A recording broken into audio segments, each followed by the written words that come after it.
All right, let's dive right in. If you're studying for the AWS Cloud Practitioner exam, we have to talk about encryption at rest versus encryption in transit. Seriously, this concept pops up constantly, and you've absolutely got to know this stuff if you want to pass. So why is this so important? Well, take a look at this. This comes straight from the official exam guide. Security and compliance isn't just some tiny piece of the pie. It's a whopping 30% of your final score. I mean, think about that. Almost a third of the whole exam is just this one area. So yeah, understanding encryption isn't just a nice to have. You just can't skip it. But here's the good news. Inside that huge security domain, you don't have to know every single thing. The exam guide is pretty cool about it and points out two main encryption options that you just have to get right. Out of everything, it really just comes down to these two. And those two concepts are, you guessed it, data at rest and data in transit. Now look, if you're kind of new to IT, don't let these terms freak you out. I promise, we're going to break this down in a way that's super simple to remember. And honestly, it's as simple as it sounds. Encryption at rest is all about protecting data that is just sitting there, not moving.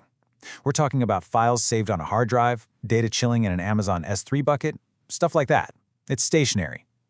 Then you have encryption in transit, which is the opposite. It's all about protecting data while it's on the move, flying across the internet from your laptop to AWS or maybe from one AWS service to another.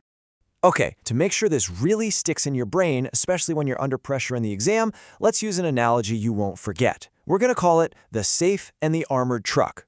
So think of encryption at rest like this. Your data is locked up tight in a heavy-duty safe, right? It's not going anywhere. It's stationary, it's stored, and it's totally secure from anyone trying to get at it while it's just sitting there. Simple. And on the flip side, there's encryption in transit. This is like moving your valuables from one place to another. You wouldn't just carry them, right? No, you'd put them in a secure, armored truck. The data is protected for its entire journey. If anyone tries to intercept it, they're not getting in. All right, so you get the concepts now. That's the easy part. But how is AWS actually going to test you on this? Because they won't just ask for a definition. They're going to connect these ideas to specific services and keywords you have to recognize. This slide right here, this is basically your cheat sheet. When you see an exam question talking about protecting data at rest, like data stored in S3, your brain needs to instantly snap to AWS KMS, the key management service. And when the question talks about data in transit, like securing traffic from a user's web browser, you need to think SSL/TLS, which is handled by AWS Certificate Manager, or ACM. Seriously, burn these pairings into your memory. They are 3 points on the exam. Okay, you need to listen closely to this part. I'm going to show you a super common exam trap that gets people all the time, but it's not going to get you. Understanding this little trick will stop you from losing some really easy points. So imagine this question pops up on your screen. It asks, how do you protect data while it is being uploaded to Amazon S3? Take a second. Really think about that word uploaded. Is that data at rest or is it in transit? And that is the trap. The key word, the only word that matters there, is uploaded.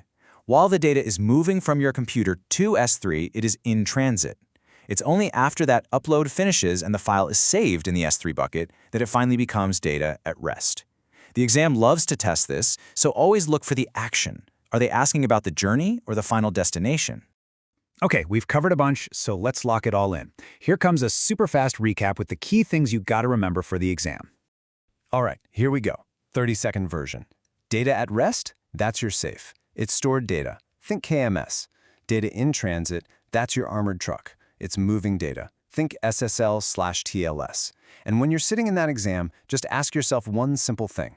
Is the data sitting still or is it moving? Get that right and you've got this. So now you have the tools to nail these questions. But let's think beyond the exam for a second. Now that you know this, what's the first thing you're going to do to check if your own S3 buckets are encrypted at rest? Because that's when this all goes from being an exam topic to being real-world important knowledge.